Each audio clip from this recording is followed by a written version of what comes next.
Imagine walking around a dangerous city with your life savings in a clear plastic backpack. One slash, one thief, and your money is just gone. That is what you are doing every time you swipe a debit card. Most people use debit because it feels responsible. Spend only what you have. Avoid credit, avoid debt, stay safe. But debit is not safer. Debit is direct access to your checking account. And today I want to show you clearly and practically why using your money at the register is objectively riskier and often more expensive than using the bank's money on a credit card.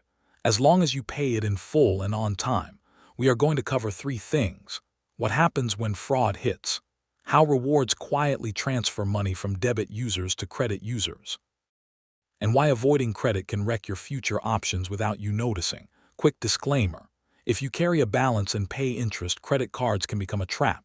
This is about using a credit card as a tool, not using it as a loan. Now picture this. Dave pulls up to a gas pump. He swipes his debit card to put $40 into his Honda. No big deal. Close up on the card reader. There is a tiny skimmer device sitting on top of it. Dave never notices. 24 hours later, Dave is at the grocery store buying milk. He inserts his card. Declined. He checks his banking app, and his balance is zero. Rent is due tomorrow. He rushes to the bank, and the teller says the most terrifying sentence in personal finance: "We have to launch an investigation." It can take up to 10 business days. Dave is innocent, but Dave is also broke, because Dave used his own money, and that is the point. Debit gives the world a direct line to your cash. Credit puts a firewall in between.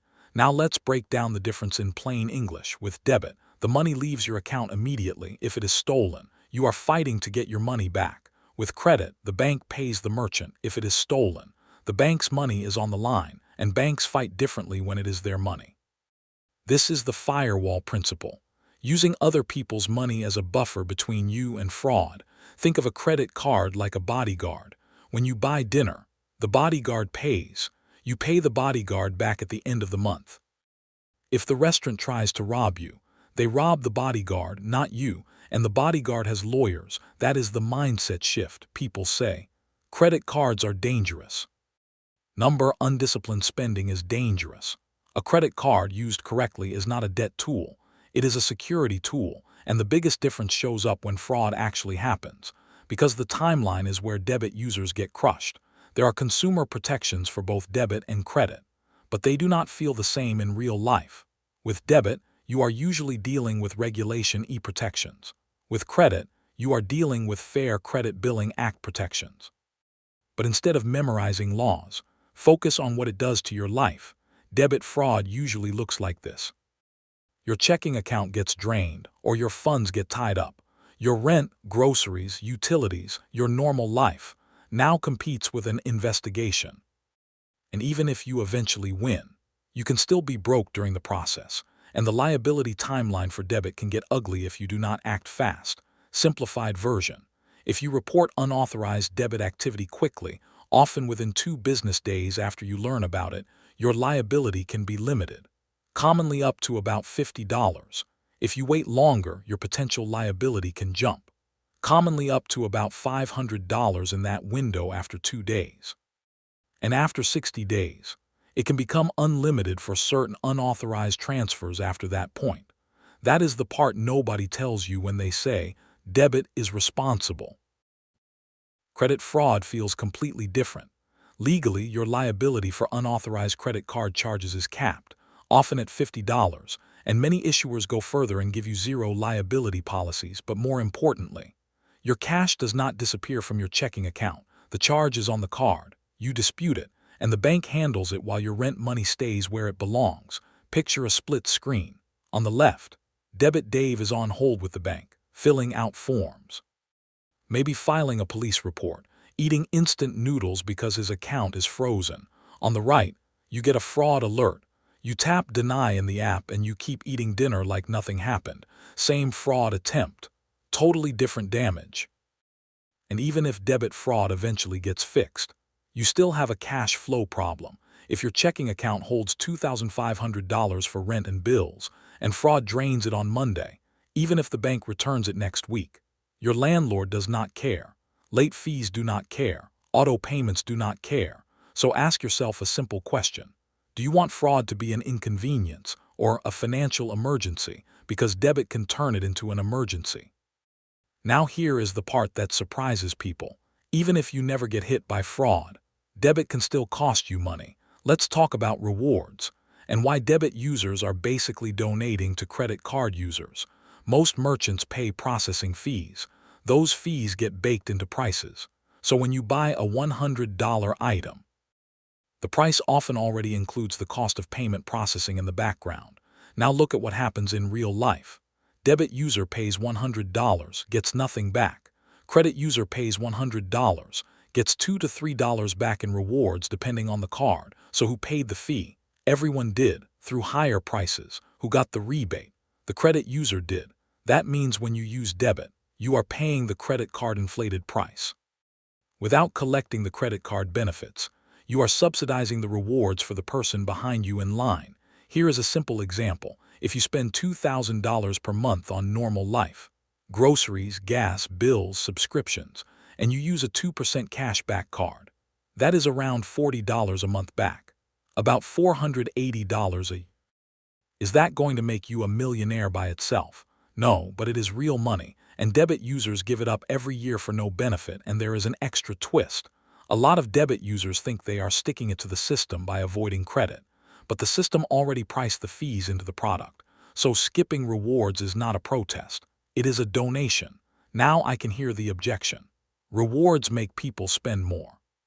True, for some people, if rewards trigger you to buy things you would not have bought, then rewards are not free, they are bait.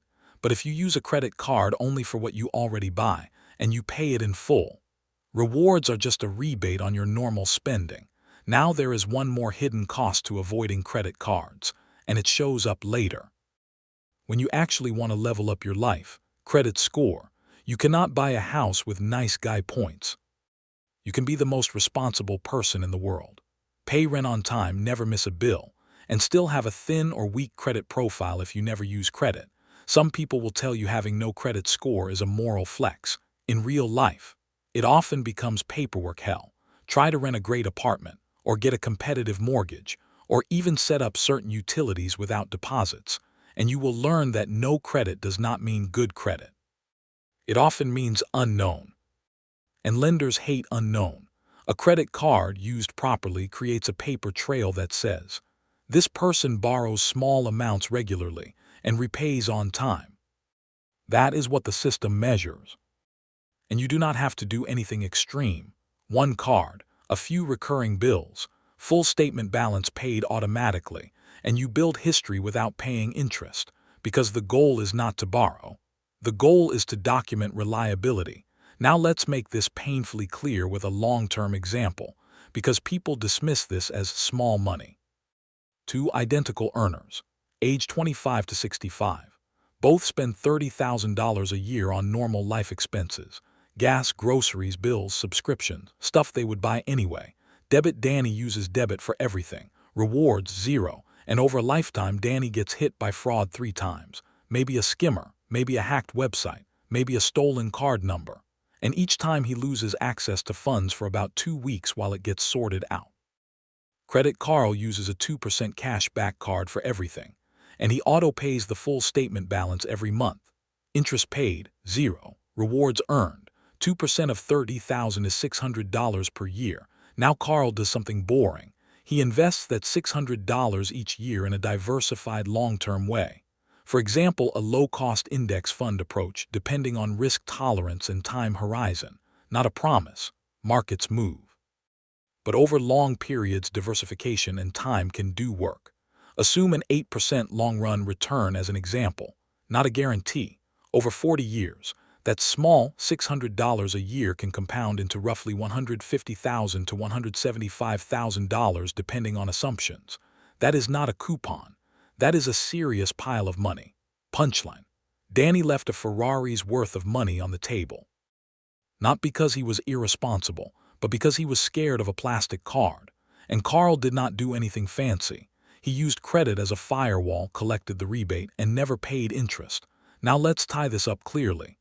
Debit cards expose your cash to direct theft. That is the big one. You are giving merchants, waiters, and gas pumps a direct key to your checking account. Credit cards used correctly create a firewall. If fraud happens, the bank's money is at risk first, not yours, and if you pay in full, credit is functionally free. Debit is expensive because you get fewer protections and you miss rewards you already subsidize through prices. Now the discipline caveat, because we have to be honest. If you cannot control spending, do not pretend a credit card will magically fix it. If you carry balances, pay interest, and spend more than you earn, cut the cards up. That is not smart. That is protecting yourself from a real weakness. But if you are disciplined, the financially smart move is simple. Use the bank's money for purchases and keep your own money protected behind a wall. So do this today. Open your wallet, take your debit card, and make a rule. Debit is for ATM withdrawals only.